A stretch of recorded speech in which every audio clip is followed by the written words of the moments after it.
Hi, I'm Kirsty, property partner at CR Real Estate. Today I'm here on Leicester Road in Maidstone, outside this 3-bedroom, semi-detached home with no forward chain. Come with me, let's take a look inside.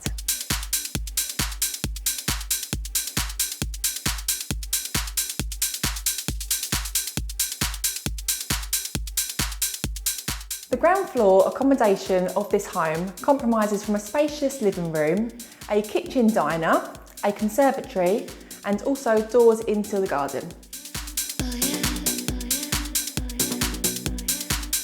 The current homeowners have fitted brand new windows to majority of the home and have also extended the outbuilding to the side of the property. This now benefits from a study and a storeroom, which is perfect for those working remotely or those that have their own business, as it has its own front door and access into the garden. Upstairs are 3 bedrooms, 2 of them which are large doubles and a family bathroom. You are situated approximately 2 miles away from the Maidstone town centre.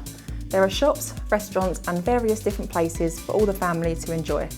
Maidstone also benefits from having 3 train stations, East, West and Barracks.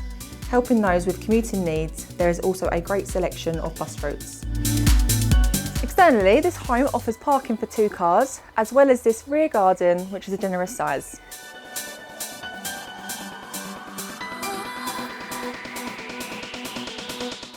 Home ticks your boxes. Give me a call on the number below.